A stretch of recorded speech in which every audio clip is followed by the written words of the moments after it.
Hello viewers and welcome back to On the Couch. This is our second episode, Matt. Yep. We've slightly tweaked the setting, we've stripped it back, bare bones, and we're just displaying our lovely results board. We've got ourselves a board. Yeah, looks good. Matt, let's go straight into it. Women's semi-final. Semi-final, big match. Played today, actually hot off the press. We had the Dragon Ladies versus Chicks with Sticks. Now, Chicks with Sticks got into the semi-final by percentage, Nick, I believe. Percentage only, over hit and miss. Over hit and miss. Dragon Ladies, we had Murray Wong, 29, Jenny Graham, 26, Jenny Lee, 26, good score by Sue Hua, 31, and EJ Park with 28. So scores not overly high. A little bit of wind out there, but yeah, conditions. 114 was the result from Dragon Ladies. So Chick with Sticks with only 5 players. Janet Ellis had 27, Leonie Silk 26, Mary Vipon 29, Elena McCrone 32, and Barb Cullen 25. Okay, so again, scores are low. Scores are low. Sounds pretty close, man. Score of 114. So 114 versus 114. We had to go to the GPL countback. Who would have thought? Which indicated that the person with the highest score, that team progressed, and that was Elena McCrone. Well done, 32 points. So they've just snuck into the finals. And knocked off last year's grand final winners. Dragon Ladies. Last year's premiers, Dragon Ladies. Big result. Kim Fua, their captain, nearly in tears. I think she was shattered. Yep. So in a couple of weeks' times, they take on the Survivor champs for the last 3 years, and the Early Birds, who are trying to get their first GPL title. Yep. I've just spoken to their former captain, and our current women's captain, Hilary Hodges. Yes. And she's not playing. Oh no. She's in Japan, I believe. Yep. She's had a 33, a 34, and a 39 this season. Big out. Massive out. Jenny Danks isn't playing. Jenny Cropley isn't playing. There's a question mark over Jan Hammond, and I'm pretty sure Sally Stockley is somewhere in the Mediterranean. Wow. They got enough players. I think they may get a team. Okay. So, asking big of things. Christine Johnson, Margot Crilly will need to return to her 2016 form. Oh, there we go. There we go. It's happened. That was paying $1 over when it happened. We good? We might. Margot Crilly, hopefully she can return to her 2016 form where she was the McCutcheon and the 4-ball winner. Susan Thomas and Judy Patterson will need to obviously perform because they're the only ones there. Sure, yep. Chicks with Sticks. I've highlighted 3 players that have had good seasons. Karen Hill, Anne English, who had a good round 1 and 2 with 34 points in each of those 2 rounds, so she'll need to bring some of that to the final. And Janina Tucker, who's averaged 32.5 points, so had a real solid season. So they're the 3 players that I think will need to lift to get them over the line. So if Early Birds had a full team, we'd be picking Early Birds. Yep. Let's be honest. Yes. They're pretty consistent. Yep. However, that many outs, I don't think they can cover that. I think Chicks with Sticks, they're going to get it done. I think Chicks with Sticks too. Okay. I think the weighted numbers is going to get the Early Birds in the end. Yep, they can get 6 or 7 in the park, they can chop out their worst 2 or 3. Yep. That'll be massive. So, alright, so that's in 2 weeks' time. Good luck to both of those teams, and now we'll move on to the men. Okay, so we'll jump back to round. There's been a couple of rounds in the men's GPL since our last podcast.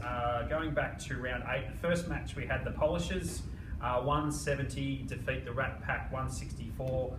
Our man Brendan Mad Dog Moore 37 points, well done, and Shane Favaloro with 35 for the Rat Pack. George Cotaridis with 35 and Peter Gebbett 35. Brendan Moore once again leading from the front. Yep. He's had a great season. He has. Match 2, the Guzzlers just starting to falter towards the finish line. Really starting to tail off the Guzzlers. 159, lost to the Fockers, 165. Yep. For the Fockers, David Morgan, 34. Bruce Faulkner just with his 33 every week. He's consistent, And he's a big surprise. Greg Cribby's 33. Wow. Massive. Wow, we hit the rock. And for the Guzzlers, Eddie the Eagle, 33, and Phil Baker, 32, and there's not much else. John Nelson is actually registered to score, 31. Well done, John. Well done, John. Good to see you've contributed. Match 3, round 8, we had Ada's Army 166 versus the Roosters 145. big victory by Ada's Army. Good scores. We had Peter Myers 34, John Carroll 32, Michael Barden 31. Missing someone there. Didn't want to mention his name. Pretty long name there. Skipper, the captain, Anne Luddington 38. Massive. Thank you. Roosters were pretty poor. We had Ray Catmull 32, John Doggett 32, and Peter Bell-Harry with 28. Can't resist, but got to fire another shot across the bow. Simon Anglers, nowhere to be seen again. No, again, just hopeless. What's he been doing? Don't know. Playing the PGA Tour somewhere? Or? Yep. What does he do? All right, next match. We had predicted score 163 to 163. No. I don't know what that means. What's this? That was for that match. Oh. What's predicted score mean? I don't know. GPL just does this random calculation. Because you did that, how about I do that? Yep. How about we just switch this around? Okay. Right. All right, in the next match, we had the last Emperors have a narrow win over the Gentlemen Golfers, 157 to 154. Chi Leong, 33, Hopcore, 32, Jerry Chu, 32. Relatively low scores from both of these teams. There is. Gentlemen Golfers are up and about those last couple of weeks. They're comfortable with their form. And their captain, Frank Davis, stellar season. Especially Frank. I think he could be an all-star. Possibly. He's had a lot of good scores. He's had 38, but the last Emperors just got the job done. In round 8, we had Motley Kew, Norfolk and Good.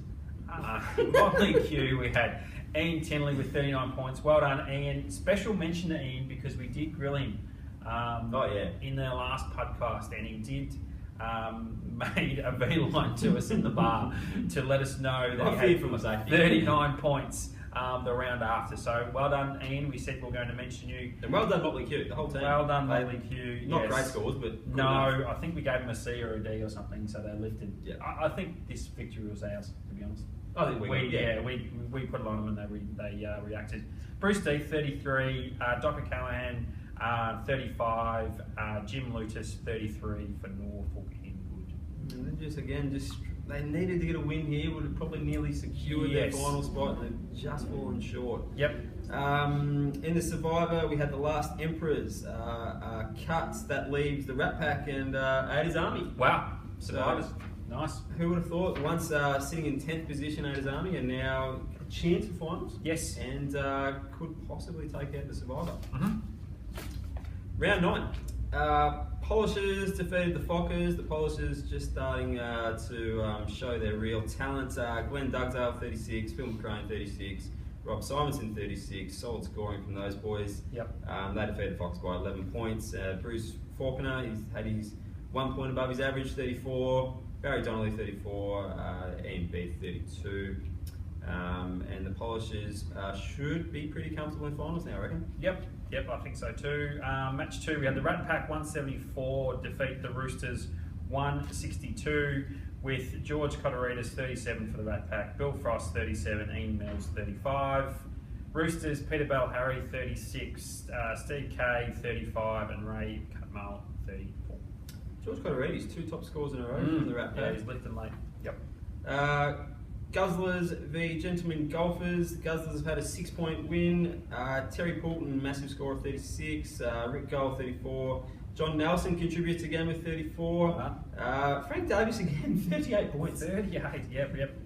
Phil Francis, 33. David Pryor, 32. So Frank just doing a bit of LeBron James. Put the team on the back, trying to get them across the line. Yes, but I did notice the Gentlemen Golfers, it was 2 losses in a row late in the season. Which is probably cost them their top 4. Top 2. Because top 2. They now have to play in an elim final. Next match, Matt. We have Ada's Army versus Norfolk and Good. Ada's Army 166, huge victory over Norfolk and Good 164. Brian Padbury 35, Rolly Williams 34 were the best for Ada's Army. Nick Luddington. Don't see his name there. Don't see his name in the top 5, 28. That's all right. Good captain, just let the soldiers do the work, and he had complete and utter faith. Yes, which put themselves into finals contention. Did rely on a couple of other results for finals, which we'll get to in just a second. Yep. Okay, last Emperors. again, they've had another pretty ordinary score here, only 160. They lost to Motley Kew, come rattling home, 169. Russell Burton, 39, Paul Cranich, 34, Mark Walker, 32. And for the last Emperors, we had Jerry Chu with 34, Dan Tan, 34, and Phil Wong, 33. Unfortunately, Ada's Army couldn't quite win the Survivor Cup, so that goes to the Rat Pack. I think this is their second win in the Survivor Cup. And we've touted them Sydney, so everyone will be very much delighted with that win. Yes. Yeah. Yep. Finals, Matt. Let's look to the ladder, which I can't find mine. What does yours say? Yep. So finals, we've got finishing on top with 7 wins and 2 losses. The last Emperors. Guzzlers have, after a strong finish at their back end of the season with 6 and 3, a second. Did you say strong end, strong finish? Yes. Wasn't it the opposite? Didn't they start well and finish terribly? That's it. Yeah. Yep. Guzzlers poor late and for 6 and 3. Rat Pack 5 and 4, finishing third. The Polishers, who did have some good results late, 5 and 4. Gentlemen Golfers, who wilted a little bit late. I think fatigue's got them. Yeah, they are an elderly side. 5 wins, 4 losses, and Ada's Army. And I believe it was one of the last cards to come in to determine the 6th spot. Is that right? Their captain, Zocco Callaghan, he needed 32 points. And he could only muster, I think, about 29. Yeah, wow. Gee, that hurts. Ada's Army sneak into finals contention, or sneak into the finals. Full stop, 6th. Bang. All right. So, first week of finals, which is tomorrow, Matt. Yes. We have the first elim, which you can take us through. Yep, so we've got the Rat Pack versus Ada's Army.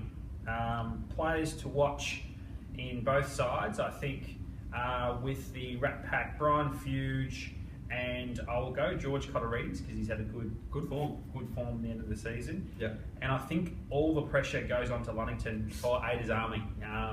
He's the captain, he's the leader. I think he needs to lift, and Rolly Williams, I think, is the other person that will have a good score. He practices here regularly. He has. He's been carrying a bit of an injury though. Has he? Okay. He's got a bit of a rib complaint. Right. So that could be an issue. But yeah, no. Pencil me in for about 37 tomorrow, Matt. I think a little dark horse for Ada's Army is John Carroll for some points. Yep, he's been consistent around 30-31. Yep. Could just explode tomorrow. Sure. Or could do the complete opposite. And now, elimination final 2, Nick. Who have we got? Gentlemen Golfers v the Polishers. I can't believe these two teams are in a league. No, this could be a bit of a grudge match, actually, really. Not wrong. This is going to be a captain's battle. Yep. Frank Davis and Brendan Moore have got all-star teams guaranteed for 2018. Other players to watch. Phil Francis has had a pretty solid season. And also, I reckon Jeff Orton, he plays here about 5 days a week. I think he could have a big score. Polishers, as we said, Mad Dog Moore. Yep. Geez, they've got a lot of talent. Shane Favaloro, Phil Abbott, he won't be seen. Peter Silk could have a good score. Oh, yep. And Phil McCrone. Yeah, Phil his McCrone. wife got the... She was the highest scoring player. That's right. right. Chicks with Sticks through to the final. So maybe Phil can do the same. Do the double for the family. Keith Knox. Where's he been? Don't know. Has he registered a score? Could possibly be his week though. He might be a finals man. He might be our Clark Keating of GPL. Oh, just oil him up, wheel him out. What, 3 premierships? Yep. No worries. Okay, so just to cap off, Matt, the winner of the Rat Pack and Ada's Army will play the last Emperors, and the winner of the GGs and the Polishers will play the Guzzlers. Sure. So we can't really comment on that because we don't know who's going to be in there, but who wins, Matt? I think Ada's Army. Really? Will win. You backing me? Yep. Ada's Army. Massive. Win, and I will take the Polishers. I think they're just too good. Right, well, I obviously can't bet against my own team, so Ada's Army get it done. Mm-hmm. And I reckon the GGs. I reckon Frank Davis is going to be 39, and I reckon there's a few other boys that are just going to go off. Brilliant. Done. Good luck. Good luck to all finalists. Thank you. Thank you.